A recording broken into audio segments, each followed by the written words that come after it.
Hello, everyone, and welcome back to the International Student Week Ilminau 2021 Keynote Lectures. I am Alexandre, and I will be the moderator for this session on the topic Healing Deforestation. Large forests are cut down for agricultural purposes, mining, drilling, or expanding cities. Also, trees are erased by drought and wildfires. Thus, deforestation is a problem faced all over the world. And to talk more about this issue, we have a guest today who is called Juliano Ribeiro Salgado, who is the Vice President of the Instituto Terra in Brazil. The Instituto Terra is a non-governmental organization dedicated to environmental restoration and sustainable rural development in Vale do Rio Doce. It's Portuguese, I hope I pronounce it well, in Brazil. And before I give the floor to Juliano, I remember all the participants, all those who are watching us, to start the conversation in our Discord channel, and equally to send their various questions for the later question and answers with Juliano. So Juliano, welcome to the ISWI 2021, and the floor is yours. Hello, Alexandre. Yeah, Alexandre. Thank you very much for this introduction. My name is Juliano Ribeiro Salgado. I'm speaking from Brazil. And I'm actually a filmmaker, as it's written somewhere in this page. I have been a filmmaker for the last 25 years or so. Some of my films were selected to, big film festivals such as the Cannes Film Festivals or San Sebastian. I won an award at the French César, and I was even nominated to the Oscars. So I had a very, let's say, a successful and happy career as a filmmaker. And at some point in my life, I decided I wanted to move back to Brazil. I was born in France. My parents are from Brazil, but they had to flee Brazil for political reasons in the 60s. So I was born in France, and I always wanted to connect with Brazil, and especially with this incredible initiative they started. I think we can call that an initiative or an action, a transforming process called the Instituto Terra, translated the Terra Institute, Instituto Terra. And this is what I'm going to speak about today. So I'm a filmmaker, but I'm also now the vice president of that institution. I'm not an engineer, I'm not an agronomist, but I'm a man who watches the other people, who studies a lot, and I've been linked to this land, to this initiative since the very beginning of it. So I also need to tell you before I start that what I plan to do is a dynamic presentation. So I won't be using a PowerPoint. I won't be throwing numbers at you and complicated techniques with technical vocabulary. I'm going to try on the opposite, to make it really simple and to show how we had to evolve, to adapt. The idea of ecology that we were bearing had to evolve to adapt to the context. And the difficulties we had, but also the successes. And so I intend to present you with that and to make it as dynamic as possible. So before we start, or actually as a start, I'm going to share my screen and start showing you an excerpt of a movie I made where I had the chance or the possibility to film in what was once my grandfather's farm back in Brazil, Minas Gerais. So before I present you with that, actually, it's the first time I do this presentation in that format. So sorry.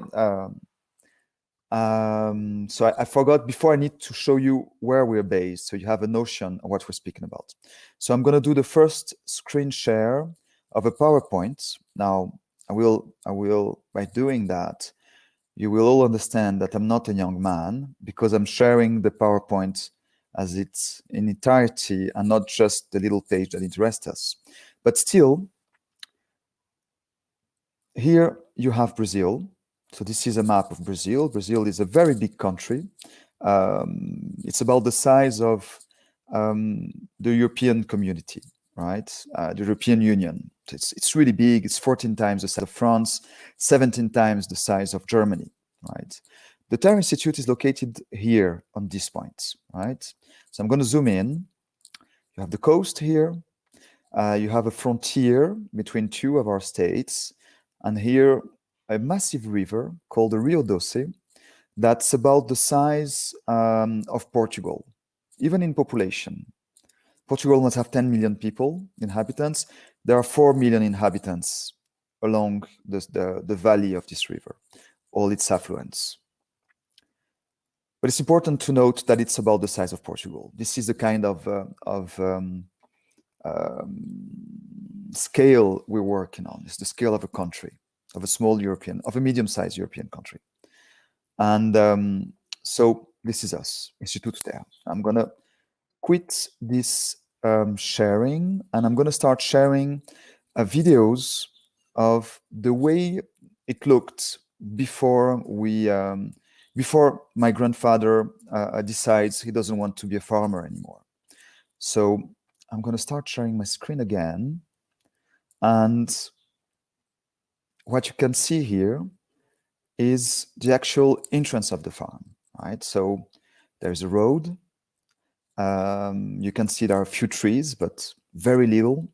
My grandfather is this old man walking. When I'm shooting these pictures in 1996, he must be 94 years old, or maybe 95. He's a very old man. He's showing me a well, right? In this well, normally you would have water afloat, but for the first time in a very long time, it's actually empty. There's no water anymore. Now you can see his bulls. He has a few bulls that he's trying to raise, but unfortunately, you can see his land is completely dried out. It's dead. He's a bit puzzled because he's planted gramina in order to gramina herb. How is it? Grass, right? But it hasn't grown. So it's a catastrophe. This is how the land looks like. So we are back in 1996, 2 years before we actually decide to start the Terra Institute. My grandfather was an old man. He didn't have any education. Him and my grandmom, him and his wife, they taught themselves how to read and write when they were in their 20s, between 20s and 30s. So they had a very simple education. And they used this land in the way that other people, everyone used the land this way in that region. They used these lands up to the point it was completely depleted. And they used this money in order to pay for the education for their children. They had 8 children, my dad and his 7 sisters. They all had a proper education. All the grandchildren went to university. So my granddad was really proud because he could use his land in order to give that to his descendant generations. The children studied, the grandchildren, all of them went to university. And we are many, many grandchildren, about 50 people. So he was very proud, but he had no idea how to deal with what we were proposing. Our idea was that we're not going to do farming in this land. It's dead. It's not productive. It looks like him trying to go up the stairs. So my mom had this idea, crazy idea. Why don't we plant a few trees in this land and we try to bring back the forest that once was here before? Planting a forest in Brazil in 96 sounded like a crazy thing. For all these farmers, this land was a place to survive on, was a place of productivity, and they didn't realize how dead it looked and how sad it was. So this is now 1998, the year we started planting, right? So I'm going to pause here. It's a wider shot of the farm. Sorry, you have here the corral where the previous shots were taken, and you can see all the mountains are completely depleted. It's all dead, and this is the dry season. When it rains, things get greener, right? But it's only a few months in a year. So now what you can see here is a mountain, a little hill with many, many little trees over it. And we made those trees in order to start planting, sorry, not trees, holes. Those are holes And we made those holes in order to start planting trees in those hills, right? So now you can see another shot of the farm. It's still very, very dried out. It's very impressive because you can feel the productivity is almost down to zero. So we go from dry season to rainy season. Let me accelerate that a little bit. And the beginning of the plantation. So you can see that during the rainy season, you have some grass growing. What those men are carrying, what this man is carrying over his head, are the first trees that we planted in the Terra Institute. And this is the technique. It's very simple. This is me at the time, so 25 years ago. And I'm helping planting. It's not my job, of course. So I planted maybe a few trees, but these guys are the ones that started it. Now, those images are the first images of the work we did of replanting tree in the Terra Institute. And I'm going to push back here so you remember how dry and how scarce it is, right? And when we're speaking about planting trees, our objective was just to plant a few trees around, this area. And but what happened is that we got caught in the dynamic of restoring this land. And the dynamic started, it was very difficult. The first year, pretty much all the trees we planted died. We didn't know how to do it. The techniques that we were using weren't adapted to such dried out terrain. And but then the second year, these trees, they started growing and getting stronger. And the third year and the fourth year, and now we're 20 years later. And I'm going to show you how this place looks like now. Okay, so I'm now going to share another file.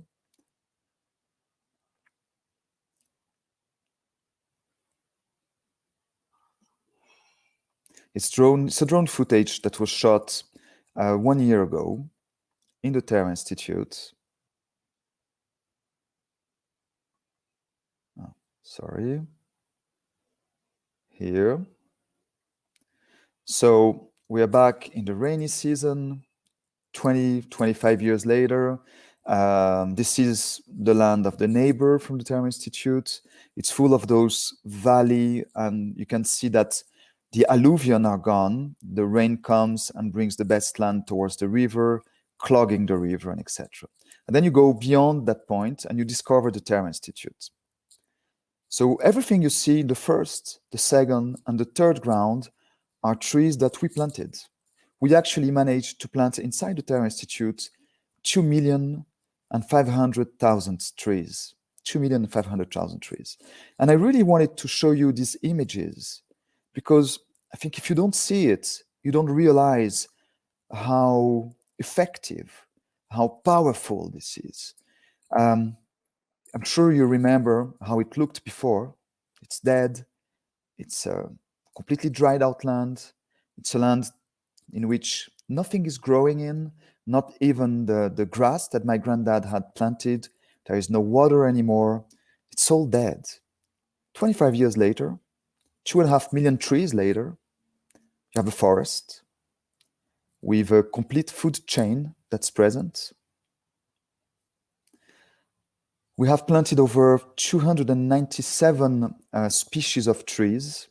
So our first idea was to respect the biodiversity, to bring back the forest that was there before.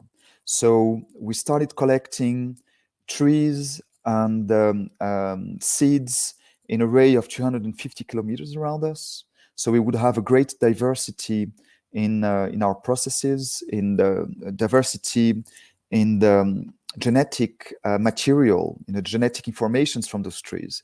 So if a disease comes, he will not, kill all the forest at once, right? So inside the very Instituto Terra, we have also developed a nursery in which we have a capacity of planting 1 million trees every year. So we need to grow the saplings from the seeds that we collect 250 kilometers around, and we prepare them during all years. So they are from this size to about 1 meter high when they go to the land, and they have a greater chance of surviving, right? It's nature. We never know how the result will be. From all these species of trees, 297, we have managed to create a bioma, an ensemble of, a forest. Sorry, a forest. Let's call it, by its name. It's a forest. We've managed to create a forest in which the biodiversity came back. So here too, the numbers are quite expressive, right? So we're speaking of a forest in which we can find now 172 different species of birds, 33 species of mammal, 15 species of amphibian, 15 species of reptile, and from the all these species, there are 7 species present there that are in danger of disappearing forever. So not only it's proven to be a home for nature, not only we have proven that nature can come back. You can see in the back here, this is all the alluvions. It's the better land when it rains because it has no protection from any tree, any sorts of roots. The land slides in towards the rivers and nothing grows anymore from those lands. It's a catastrophe. It's a pure catastrophe. And for the farmers that live there, the productivity comes down crazily, right? And so this is what the Terra Institute was at first, right? At first, the first idea that we managed to put together in the Terra Institute was to bring back to life a land that seemed to be completely dead. Now it's completely alive. Now you can see the Terra Institute. We can never see the 2.5 million trees at once, but you can see, it's super impressive. And now the filmmaker has lost a little bit of his focus and he's showing how beautiful and how, further it goes. Anyway, I'm going to stop the video now. So just bear with me a second. Actually, the video is finished. So I'm back here. Right. So first, the first step of what we were doing was the concretization of a dream. Right? What was this dream? It was a dream of bringing back the forest that once was here before, bringing the life back to this place and showing that it was possible. But it was like an utopia, right? It's like an aesthetic act of showing nature can come back, of showing how powerful ecology is.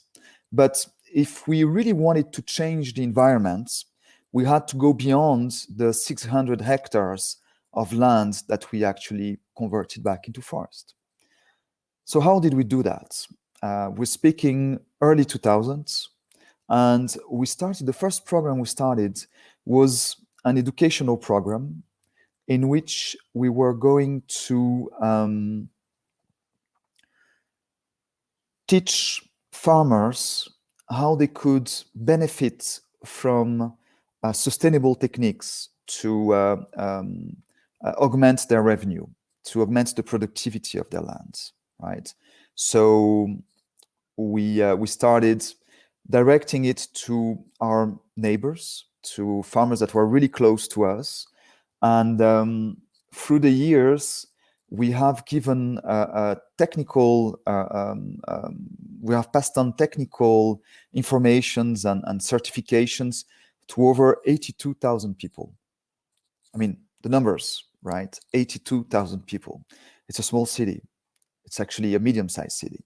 It's a lot of people. So 82,000 people have come into the Terra Institute and have learned how to make a road without creating alluvion, how to deal with, how to protect water sources, how to use the surface of the pastures in a way that wouldn't deplete the pastures and be better for the resources, and also provide more food for their cattle, how to better use the water, how to protect the water underneath the earth.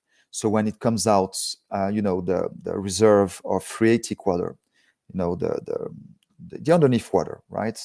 And that's the water that will come out at some point as a water source. It's all stored underneath the earth. And it can be polluted, and so we were also teaching all these techniques. We had another program that was a program of teaching children. We assumed that what we were passing on, this new way of thinking, if it had to sink in, and it was very urgent that ecology sinks in this region, because what you saw of my grandfather's farm is actually the norm. That's how it goes there. So farms that used to be very productive 40 years ago, when my grandfather was a middle-aged man, nowadays they don't produce anymore. They are dead, almost dead. So there is a social consequence to it that's very, very dire. And so we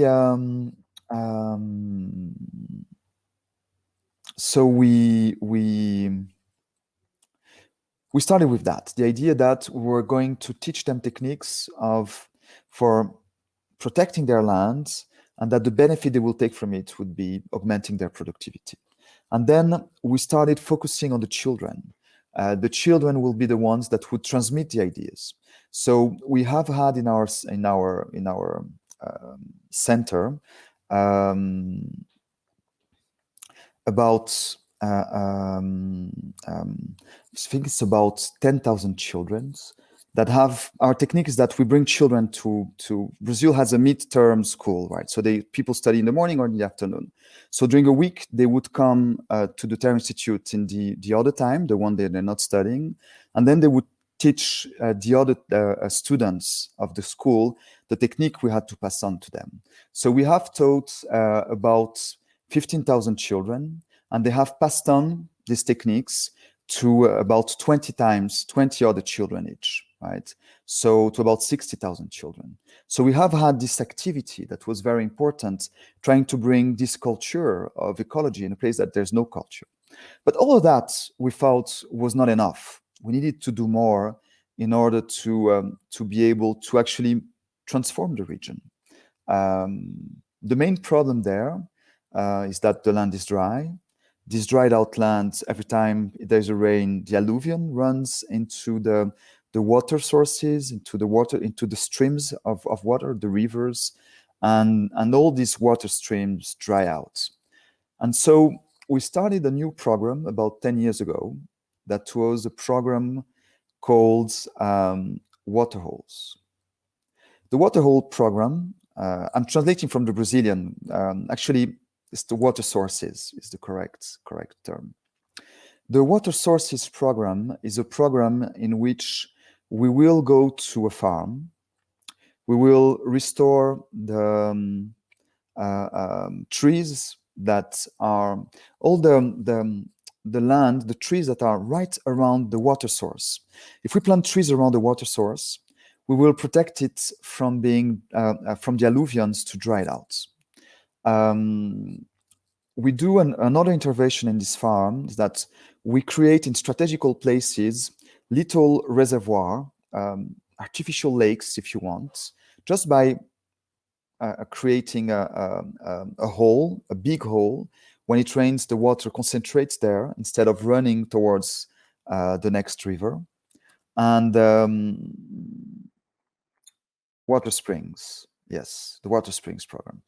And so the water concentrates there, and it enters the soil. So it will recharge the reserve of water, right?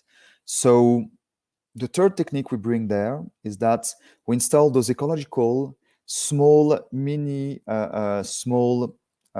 treatment station. It treats used water, right? So the water from the loo, the water from the sink, all the water that is used, in the homes of the families that live in these lands are treated inside this little metal box that are filled in with ecological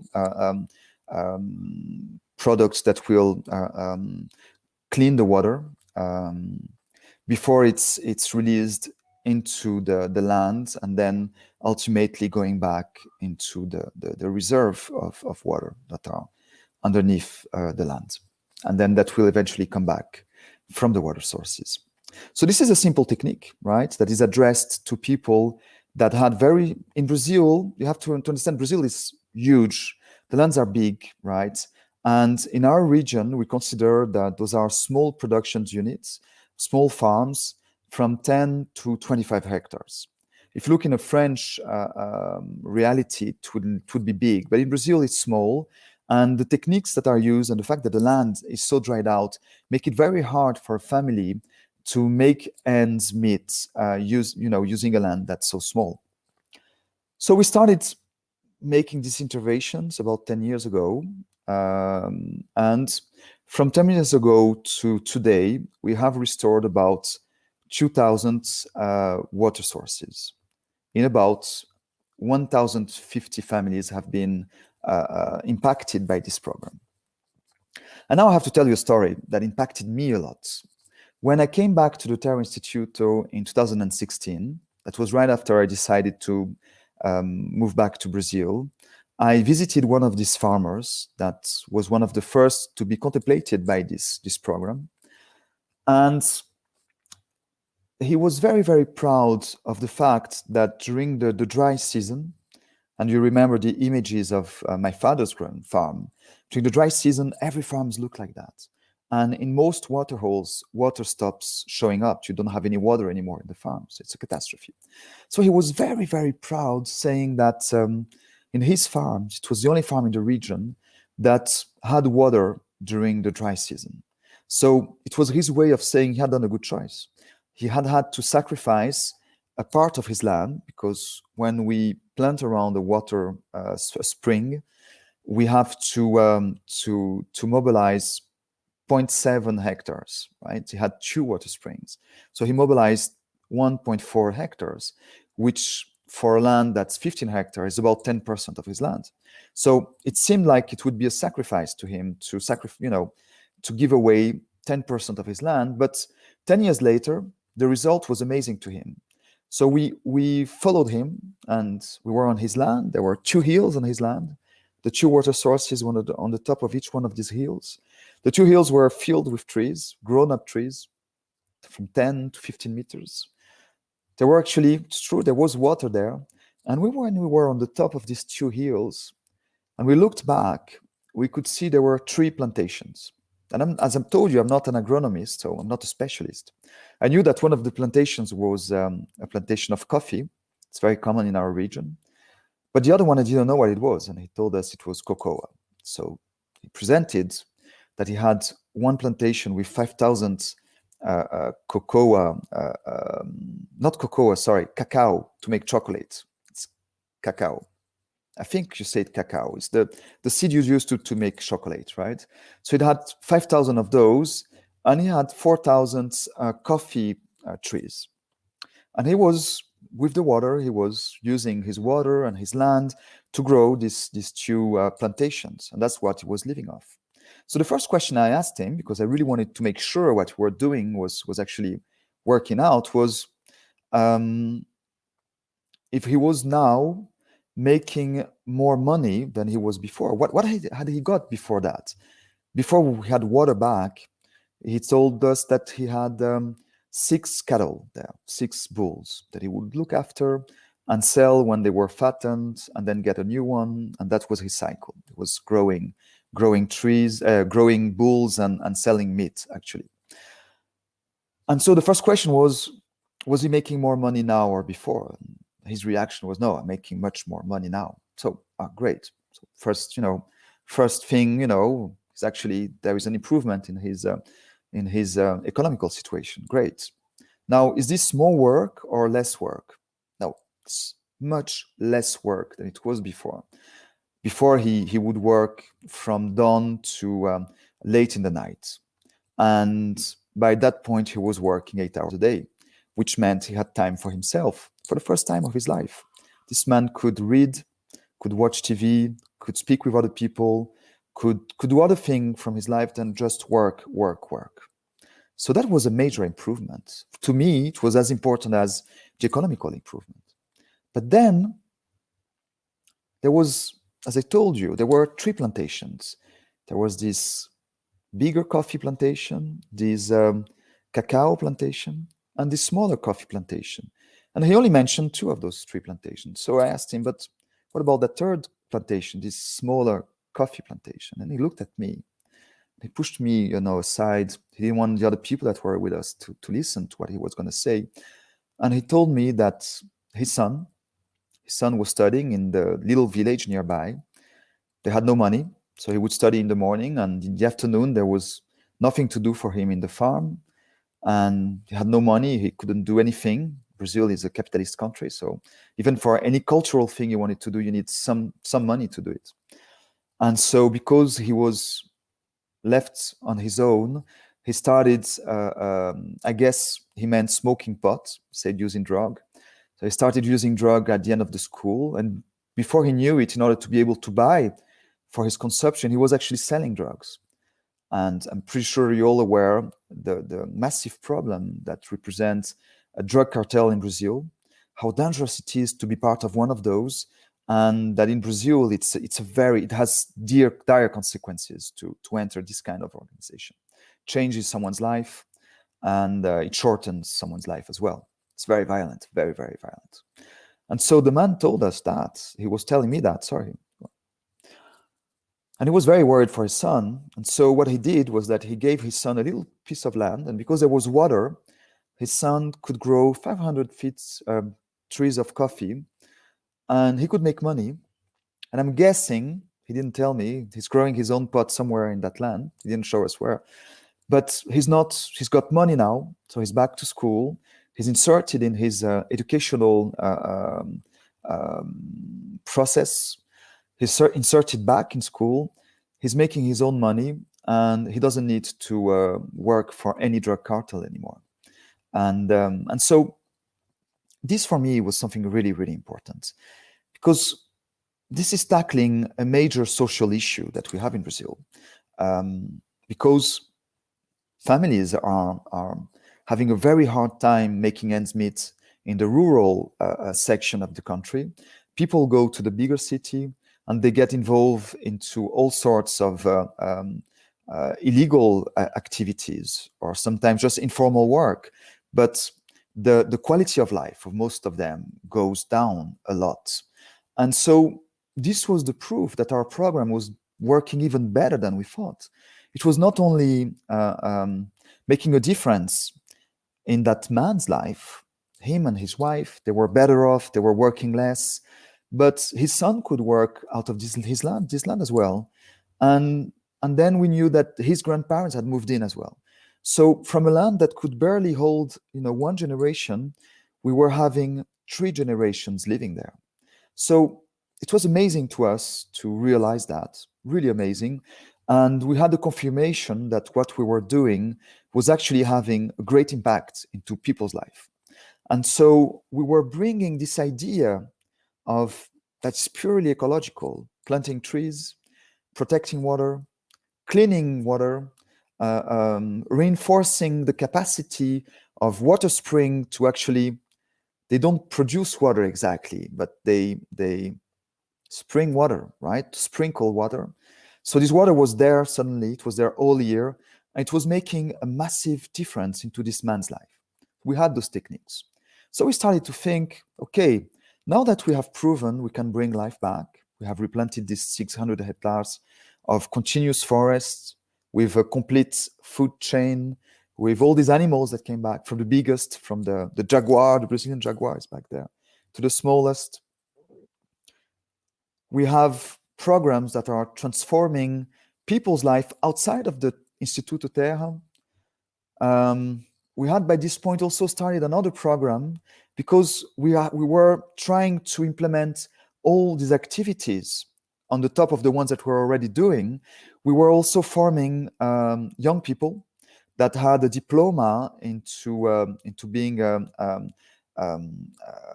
agrarian technicians, which basically is the diploma that people use when they want to become farmers, when they will live in these rural zones. And we were giving them a complement of formation. We're still actually, and every year we form from 10 to 15 young persons to be specialists into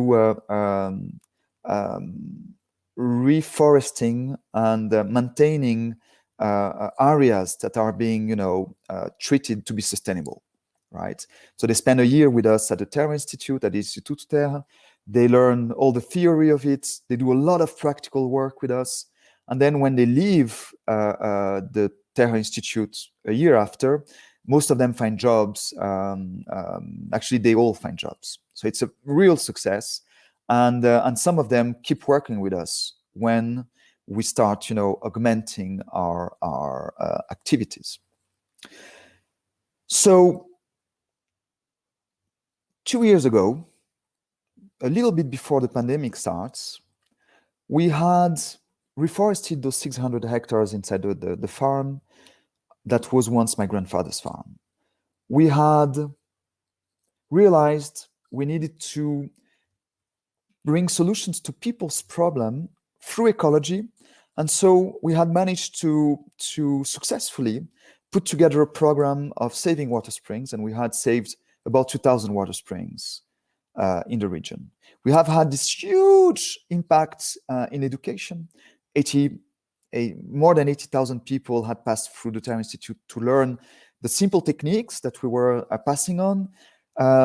About 100, I think it's already 100 students have been formed with the more complex technique that involve all the processes of growing a forest. And we had put together this successful water spring program, right? And then we had this realization that we knew what we were. We had grown from a simple ecological experiment, beautiful experiment, almost an artistic experiment to bring life back into a land that was once dead. And we were now also having a great social impact in our region. But the water problem in our region is immense. It's huge. So I can tell you today that we have started thinking about all these processes, and we are now about to sign a contract. And I'm telling you this because it's a public thing. It was published by KfW. KfW is the development bank from Germany. So it's a KfW, actually. It's a German body. And they will be investing in the next 5 years. We are in the finishing stages of signing the contract. We will be restoring 5,000 water sources in the next 5 years. So instead of only restoring 2,000 water sources in 10 years, the last 10 years, we will now pass to a next level where we will be restoring 5,000 water sources in the next 5 years. So it's a geometrical progression. So we are going to use the work of many of these young persons that we have formed. We are going to augment in a way that's massive and transform massively the conditions of living of 2,500 families, which is about 20,000 people. And that's only a start. But those transformation, we realize that we can make those transformation even bigger. When you work in a farm, they have an average of 2 water sources in every one of those 10 to 25 hectares farms. And you have this impact on the farm, the water comes back, the family that lives there start earning more money, working less, having a better way of living. We say that we have had this improvement, this microeconomical improvement. It's in the level of this household. But if you concentrate your work in a valley along the same little river, and all the people that you have worked with and whose economical situation is improving, if you're in the same valley, mostly the children will go to the same school, in the same little village. The parents will also go to the same little village to buy their things and to spend their money. And the water that once dried out during the rainy season and also dried out for the little city. And there's an example of one of those cities very close to us, 5,000 inhabitants, 100 water sources, 50 families, 50 farms above this little city. During the dry season, the water of this river doesn't flow anymore. So it's a huge stress for the city because they're not used to that. It's a new thing. It's a catastrophic new thing. What a cistern, these cistern trucks, those trucks that bring water. They are the ones that have to bring water back to this city during 6 months. So during 6 months, the 5,000 inhabitants of that little town, they live on those water trucks. Imagine the stress. Imagine the lack of confidence you have in the future when you're not sure that you'll have water for the next month because the water truck hasn't arrived yet. And you have to limit the consumptions of water to the strict minimum. So it has a huge impact on this community. So we actually, part of this 5,000, the recuperation of these 5,000 water sources will be concentrated on this little area, and in which we are going to bring the water back in that river, and we are going to make a difference in the microeconomical reality of the families that will be impacted by the program, but also on the macroeconomical reality of that little town, because people will start spending their money in the town.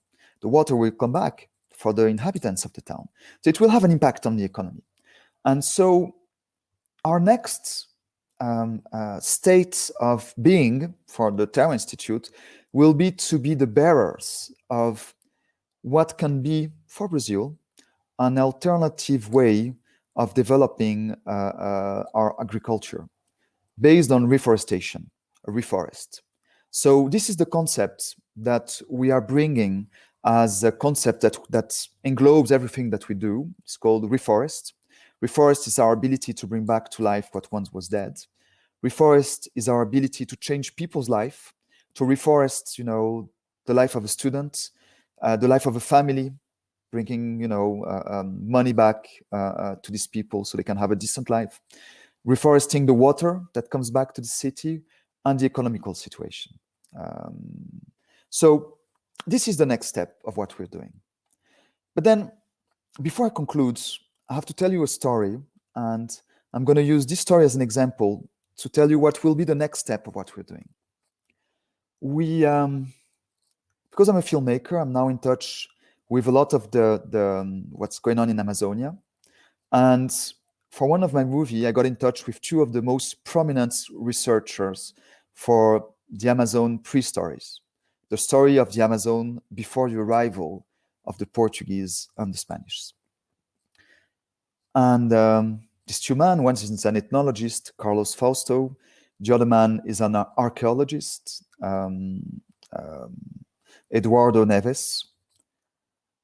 And basically, the ensemble of their studies of the most prominent research on the Amazon tell us now that by the year 1000 after Christ, of our era, to the moment the Portuguese arrived, there were more than 8 million people living inside the Amazon. There are 20 million people living inside the Amazon now. But today, a lot of the foods, a lot of the processes, they live off things that come from all of Brazil, right? At the time, 8 million people only lived off what was inside the forest. And what they came to realize is the technique they used, and today the technology allows you to understand that, the technique they used allowed them to live off agroforestry, to have a society of opulence of food. The agroforestry gave them the capacity to have so much food that it would never need food, right? And this permits to rethink the anomaly of development that happens in Amazonia. In Amazonia, you have a lot of people with technology, with knowledge of how to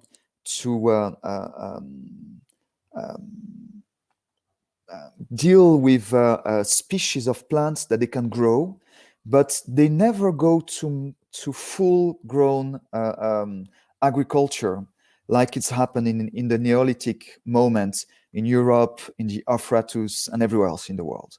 In Amazonia, they never do that. And the state never comes in. There's never a state. So for all the evolutionists, archaeologists, back 20 years ago, it meant, oh, this is a sign of subdevelopment. This is a sign of there is a problem. This is a sign of the Amazon and the forest is a problem. Let's wipe it out. And that's the beginning of the idea that you need to wipe out. And what we're understanding now is that actually, the reason why there was no state is that there was no need for a state. Because what is a state? The state is the capacity of a greater body to organize everyone's work, to rationalize the work, to own other people's work. So you can organize a chain of production, you can organize the feeding of everyone, and that's when you start sedimenting all the social classes, the social differences, and also what we call oppression. The state has to oppress people, to force them to work X hours a day, to give away to the state their taxes, part of their production. Everyone knows what the Middle Age was for farmers, right? And it's been like that since the Neolithic to the Middle Age. But in Amazonia, because it's society of opulence, there was no place for oppression. There was no place for a state that would oppress people into making them do and work in a way that they didn't want to. So we come to realize the solution. Amazon bears a solution with itself, and that's agroforestry, right? And so the question of Amazon is another debate. I give you that. And so let's leave Amazon aside for a second, like for a moment, and let's go back to the Terra Institute, Instituto Terra. With agroforestry, we know that we can have a society of opulence. That's the example that Amazon gives us. That's the example of 20,000 years of story of the Amazon. And so after our spring regeneration program, that will have an intervention in the micro and the macro economy of the region, we are also starting another program in which we are making the fact of planting a forest more productive economically than the fact of raising bulls or cows, right? So we're bringing in many techniques of agroforestry, of forest management. In a forest, you can have, if you have, let's say, 1 million trees, you can cut 500 trees every year, and this won't impact the forest. These other trees, they will be planted, they will start growing, and you will always have a forest there that will do its work, you know, this regenerative work, and the work it does for the community. And so you can sell those trees, a little amount of trees every year. And inside the forest, you can grow cacao, sorry, I always miss the two. You can put, you know, fruits. You can put plants that you will, with techniques of planting them inside the trees. Now, the name in English escapes me. And so we came to realize that putting all these techniques together, we can double up the economical revenue per hectare for a family that lives in our region. So this is our next step. Our next step is pretty much, it's revolutionary, because we're going to prove that reforest is also a way for people to have a business plan. There is a business plan into planting forests, into growing trees.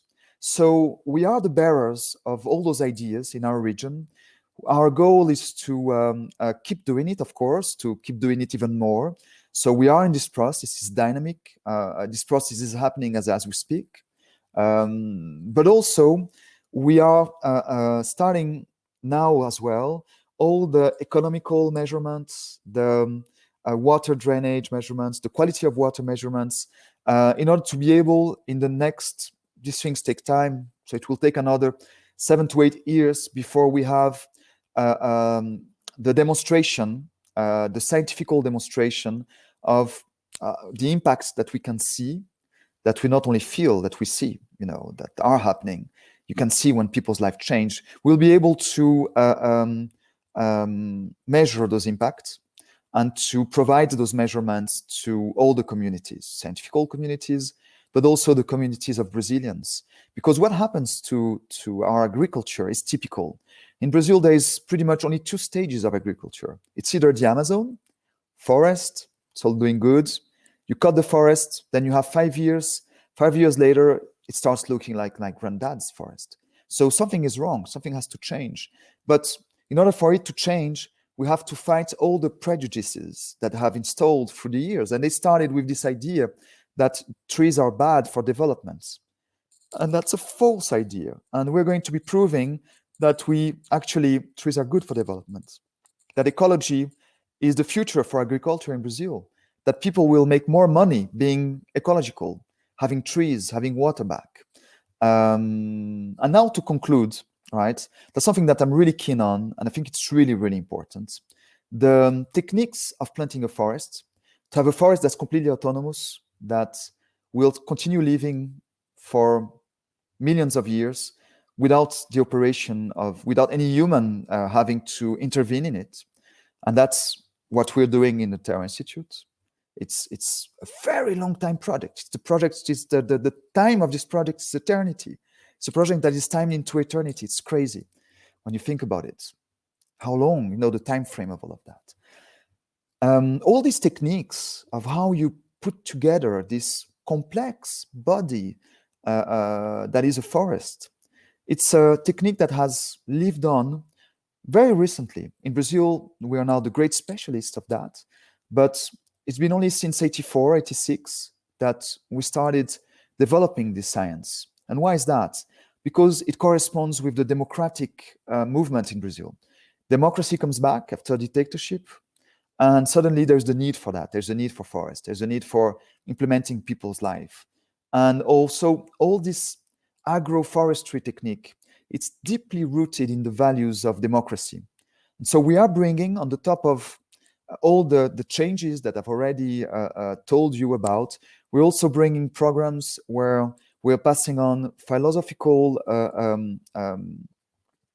tools to young and less young people that will learn how to see themselves in an exogenic point of view, to see themselves from an outside point of view, to watch how they are inserted in society, what are the forces at play in the place where they are, in the place of society where they stand in.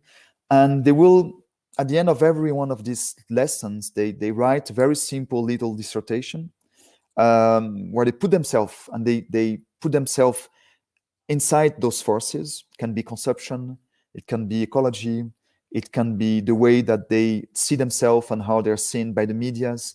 It can be many, things that make you think about who you are as a citizen, as a complete citizen.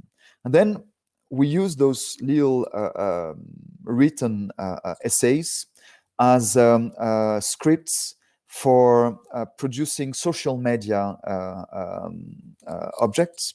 We understand that everyone intuitively understands a little movie, a little live, when someone speaks in front of his computer, photos with sounds.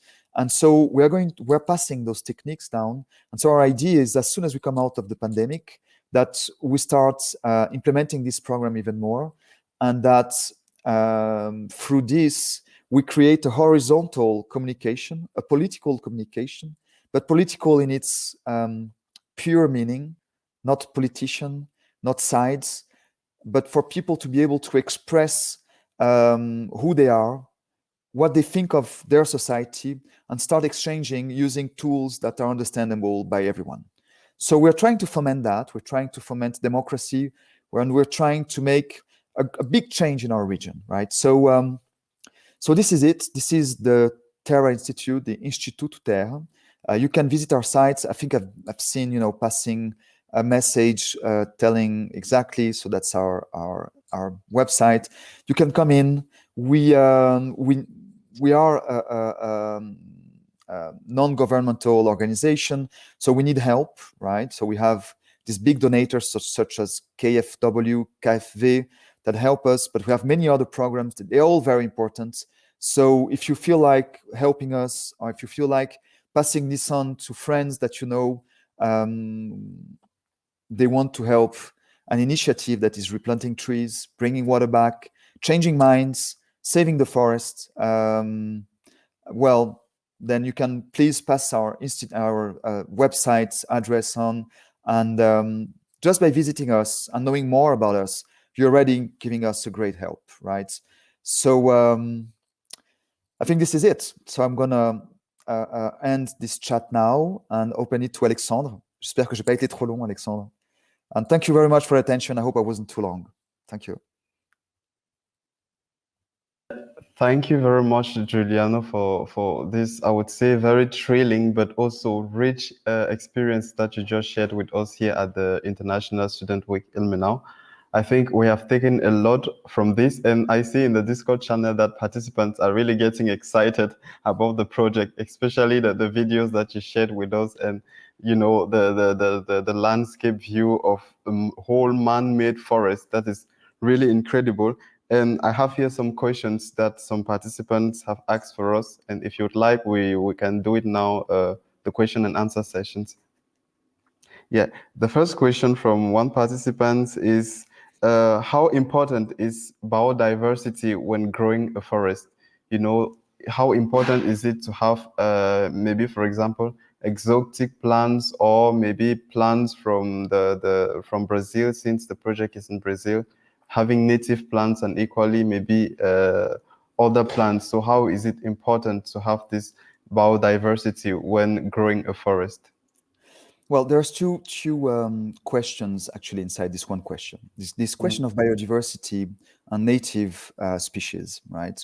First, the biodiversity is really important because it's the protection of the forest.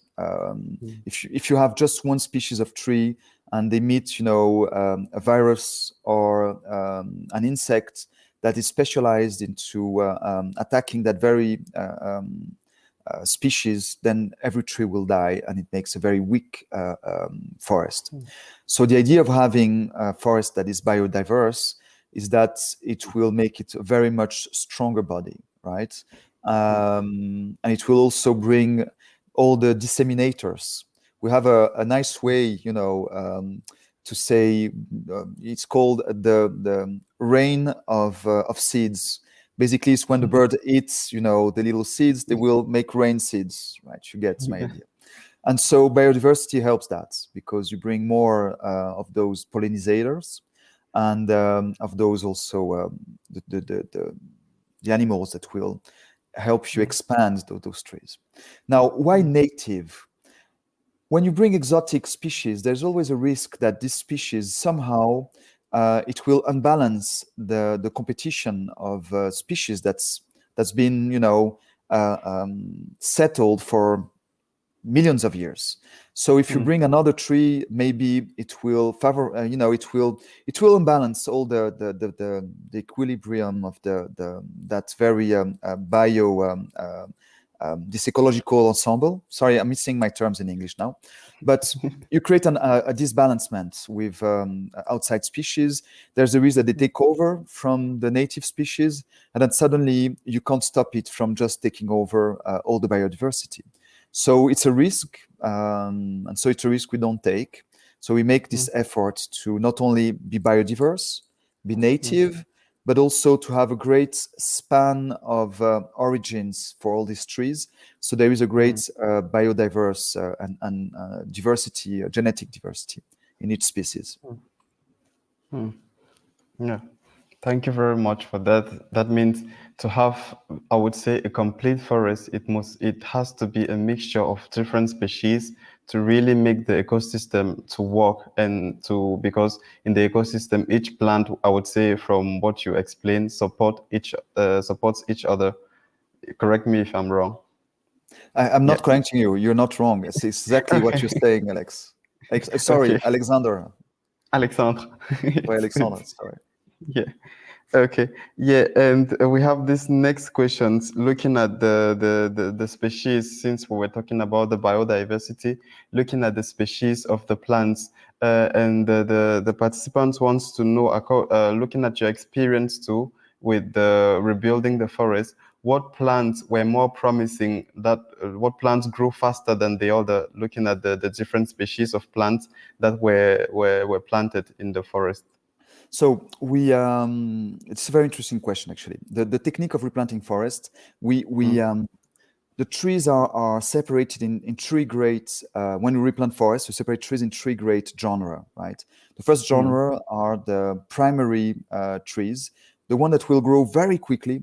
In 1 year, they will grow. At first, the first year, they don't grow that much, right? They grow maybe a meter. But then from the second to the third year, or from the first to the second year, so during the second year, they will grow 2 to 3 meters. So by the second year, you have a forest, and you have a complete coverage of the soil, coverage from the sun. And this allows for the secondary and the tertiary trees to grow, right? So the longer and the bigger the tree will be, and the longer it will take for it to grow, right? So we try to have a balance of those trees. The primary are the ones you start everything with, but then the ones that will stay are the secondary and the tertiary. And actually, it helps me bring in, a little. As I told you, this technique is a new technique in Brazil, in the world. We are very good at it now in Brazil, but it's new.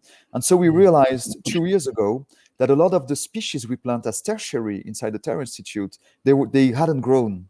They didn't, because we took native species, but we planted it in a soil that was not native anymore. It was a soil that had been spoiled by 40 years of alluvion going down the drains of water or dryage from the sun. And so when we planted those trees, they just didn't grow. And so we are now enriching our forest in order to make it completely. So we're planting another 1 million trees over the next 8 years. So this is a program that's already fully financed. And so it's very dynamic. And so we're still learning from it and are perfectioning our techniques. But so you need those 3 groups of trees in order to be able to maintain a forest alive forever. To grow it and then to maintain it. Yeah, I think that's equally very interesting. In case maybe a person wants to engage to build a forest tool, like for reforestation, and because reforestation, as you said, is equally very important in the looking at the climate change and equally for the environment. And we have another question here from a participant, and it's a specific participant from Brazil. And the person says, greetings from Brazil, Mariana. Greetings from Minas Gerais. I hope I'm pronouncing it well. Minas Gerais. Mariana, tudo bem? Yeah. And her question is how the contamination of the Rio Doce in 2015 affected Instituto Terra. So in 2015, there was a catastrophe that happened in the Rio Doce. I didn't mention it because it didn't affect us directly, but it makes what we do even more important. What happened is that a dam that was holding for I don't have a term for that. Maybe? No, it was holding for rejection of a mine, right? Yeah. Right. So it was mud, basically. It was a dam holding mud. This mud was stocked in, really close, on a mountain, a little mountain. And when the dam broke, all this mud invaded the Rio Doce, and it killed it. It completely killed the river. It was a complete catastrophe. All the life in the river died, and it's still dead now as we speak. So it makes the reason for it makes the water shortage even more intense, and that's the greatest ecological crimes that there has been in Brazil. That's with the Amazonian continuous attacks on the Amazon, and there was a second dam that was broken. But the dam, the dejections went in another direction. So it went to a smaller river and it had less of an impact ecologically. But this is putting in perspective many problems in Brazil that are related with the justice system, the effectiveness of democracy, the priorities that are given, to big capitalistic investments, or to the life of the citizens, and the check and balances, right? So it's a huge conversation that we need to have in Brazil. But the way we're linked to it now is indirect. We restore water. We try to improve people's life. And so we try bringing water back, on an everyday basis. Just as a little relay question to that, how did the Instituto Terra, how did they get the water supply to keep up? Because the forest too is a big project and it's really an enormous quantity of plants. So how did the Instituto Terra get the water supply to keep watering the forest? We don't have water supplies. So this is one of our problems. You see, is that we have a few springs in the Terra Institute, but they are very few, and they dried out during my grandfather's time. And so the technique we do in our region, it rains from the month of October, roughly, or let's say November to beginning of February, end of November to beginning of February. So it's really concentrated in December and January. You know, it will rain between December and January, right? And maybe in November, maybe up to February. And so what we do is that we grow our saplings during the year. We use the water from the place that you saw in the movie at the beginning of the movie, the place that you saw where we grow saplings, the nursery, it's close to a water source. So we use this to grow our saplings, to keep them, you know, in the dry environments, not the dry environment protected from the sun, with humidity. And then when the rain season starts, we have 2 months to plant everything. For instance, this year, we're growing in the Terra Institute, as we speak, 380,000 saplings, okay? So next December, we are all programmed and organized to plant these saplings during the rain season in order to allow for them to grow. And then there's no other water. So that's why the mix of species is so difficult to get right, that you need to have species that will grow really quickly, protect the soil, then protecting also the humidity in the soil, you know, by bringing this covering the sun, from the sun, and there is no other water source. So that's all we have, which makes it really, really complicated. Yeah, it must be really complicated to do so. But so far, I think you're making really great, because looking at the video you showed, it's really wonderful. And we have this question from from one participant too, and it's still taking us back to the video where we saw these wonderful workers walking around. And yeah, the question is, how do you pay the workers, looking at the financial level? So at first, we when it very started, we didn't. Well, how do we pay them? Okay, no, sorry, I was going to where do the money come from, right? Okay. So if you have a question of where the money comes from, you can go to the Terra Institute site in the financial financing little. Let's say the financial part, the spot. Yes, exactly. You can click on finance, right? And you find where the spot is right now. And you'll have there all our economical balance are there. Who gives money, how much is paid, by what, to what. So it's all very transparent. We publish those. They're made about, you know, our spendings and our earnings, but they're made by independent consultants, right? So we're not the ones doing that. So we're sure that there is, we have to be very transparent and honest. That's one of our principles. So this is why we do it this way. Now, we pay them a little above the salary grid in Brazil, in that region. So they receive a salary. There are 65 workers that work in a permanent basis in the Terra Institute. I have always, my activity there is for free. So as one of the board members, we are not allowed to make any money with the Terra Institute. So we represent it, and we try to show how strong and how beautiful it is and how important it is. But we do it because it's important to do it, and it gives us a lot, you know, but no earnings from that. And we, you know, it's a very diverse, the sources of revenues are very diverse. At first, my parents, when it started, my parents put money from their own pockets to make it happen. And then the Fumbio, it's a fund that distributes money from private people that wants to invest, to put money into that kind of activities. Every time we would put R1, they would put R1 as well. So they participated like that. And then after that, you know, it's a very diverse financement. It's all there in the site. You can have a look at it, please. Okay, thank you very much, Julian. And yeah, and we have equally this question. You said you grew up in France, and even your family, most of your family members are equally in France. And you had this big project to rebuild a forest in Brazil. So the question here from the participant is, how did the local people take the project? How did they perceive it, even the plan to rebuild a forest?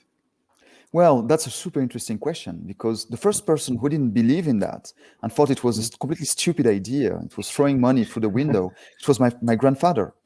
My grandfather made fun of my parents in a very cruel way, like you're going to, you're taking all this capital, that's a land, that's capital, and you're just throwing it away.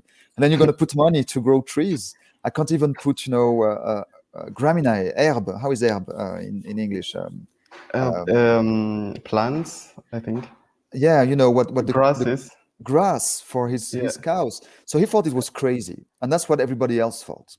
But then we now there's a forest, so it's not crazy. It's beautiful. There is a forest. There's something to prove, that this is not crazy. And as I was telling you, people's condition change when we start helping them in their lands. So now no one thinks we're crazy anymore. People think, this is really great and amazing. And so, in 20 years, we've managed to change completely acceptance of that. But of course, 20 years ago, it was we were precursors, and it was difficult. And but through the years, we've managed to gain a lot of weight, by proving that what we did, had meaning and results. Yeah. The plan thought to be crazy has become a win-win for both the family, the localities, the local population, and equally for the environment. All of us are benefiting from it. And we have equally this question from another participant who says, how much time did you spend on the site in the plantation? Like, for example, how much time did you usually spend with the workers, and what was your role even at the plantation? When all this started 20 years ago, 25 years ago, I was a young filmmaker, and I went there to make a film right at the beginning.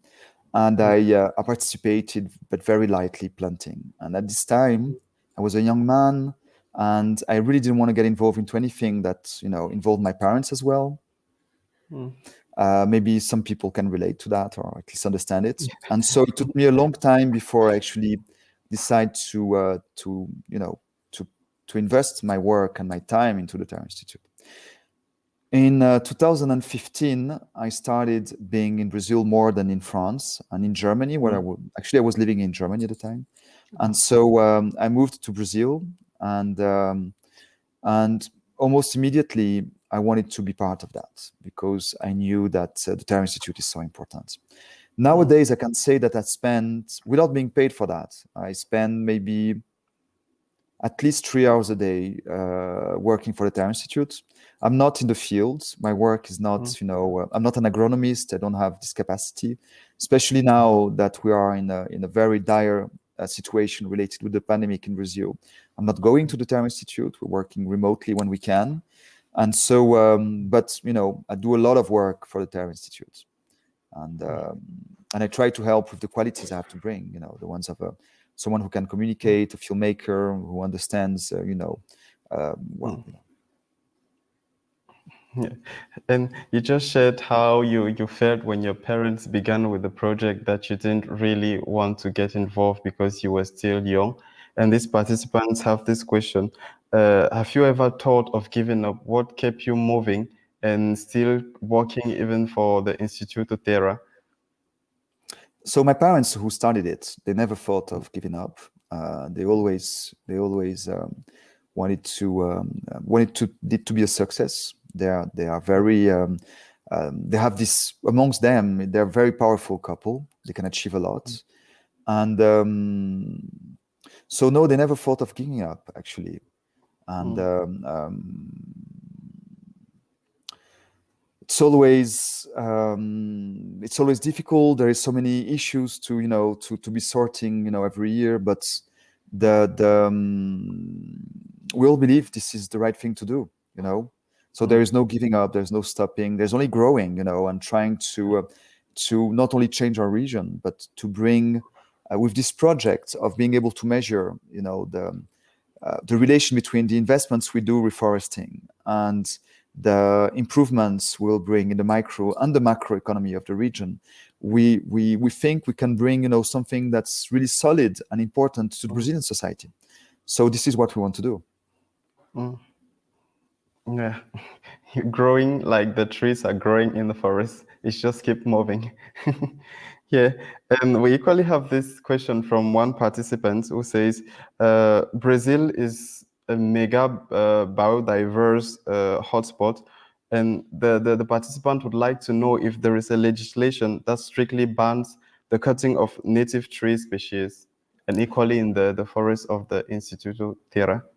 So there are many situations, right? So let's go. It's complex. It's a complex question because there are many situations. The Terra Institute is a reserve that has a status of it's a private-owned land, right? It's the land of the family, but it's a reserve, right? Those 600 and something hectares that we have replanted, those 2.5 million trees, they can never be cut anymore. So they are there forever. And these other million trees that we're planting will never be cut anymore. They're a reserve, right? So they're forbidden to be doing anything inside it that has any remotely, linked with economical activities. Now, that's not the case in the farms, right? In the farms, every farmer, in principle, is bound in our region to protect, to have 20% of his land that are forestry, to have trees around his water sources and around the rivers. But this is not respected. This is why we have to do this work, right? And so they have to keep, in principle, they are obliged to keep these trees going, but they can do some kind of managing inside it. So all of our idea to make it economically viable is to actually using this possibility of having an economical activity inside this forest. As long as the forest is there, it's biodiverse, we are inside the law, and we are doing well for the whole environmental process. But we also want this forest to be a life-changing, a motor for the agriculture, for the family that lives there, so they can earn a better living. And who knows, maybe they want at some point to have only forests in their land, 100% forest, because it's a better deal. They make more money with it. They work less. There's more abundance. Abundance. I don't know how you'd say that with a proper English accent. I think all of us just understand the point because we feel it. Yeah, and there is this last question from one participant because we are running out of time. The question, or the participant would like to know if you have ever tried to put this beautiful project to the government levels, or is there any limitations, and why do you remain non-governmental agency? There are many limitations when you deal with governmental agencies in Brazil. There are so much to do. The agendas of the government they change every 4 years. That's when the local governments change. And by experience, we came to realize that we can have same goals, but it's very difficult to count on financement coming from those governments, because there's no continuity, because our experience is a negative one so far. So we count on outside financement, private persons, donations. Sometimes the KfW will make an investment. A big company who wants to show that they have the right values will help us. Of course, we have to be very careful now who comes in. We don't want to do any greenwashing, but there is no public money for what we do. Otherwise, the government would be doing it by themselves. So we have to find alternative ways of financement, and we don't have pockets that are deep enough in the family to be able to finance it. So we have to look for whoever wants to participate is welcome. Thank you very much, Juliano, for sharing with us during this International Student Week ILMI Key lectures.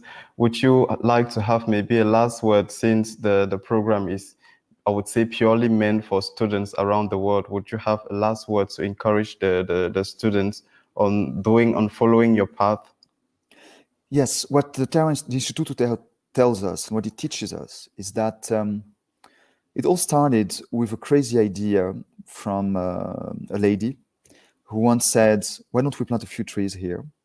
And then by thinking of the way they were going to do it, this couple, they realized this could have an impact on the scenery, on the people's life, on the ecology, and they started doing and trying to proportionate this impact. Of course, their network, their organization capabilities, the fact that it was exactly what was needed for the region made it grow to what we've seen today. But I'm a deep believer that any of us, if we decide to have an influence in our immediate environment and to change things right around us, right, modestly, we all have a great capacity of provoking important changes. And that's how it starts. It starts here with us in our immediate circle. So I join, I think we should all realize that and not feel, the burden of the greatness of what has to be done for things to get better. But on the opposite, feel that very easily, with small acts, we can start changing everything. Thank you very much, Juliano, for sharing. And thank you for everyone who listened to this live stream from the iSTUFF. And thank you to the iSTUFF for the strong technical support they are giving to the ISWI team. And now we are at the end of this keynote lecture. And before we go, a quick reminder of the programs of tomorrow. Tomorrow we'll have a group presentation at 2 p.m. and equally the Turinga Discovery Experience at 3:30 p.m. where you will get to discover the Turinga region, which is the region hosting ILMI, where the International Student Week ILMI is taking place. And equally, we'll have a panel discussion at 5 p.m. So keep up with the ISWI 2021. And I was Alexandre, the moderator of this session. Thank you very much. I was Juliano. Thank you very much. Goodbye. Goodbye.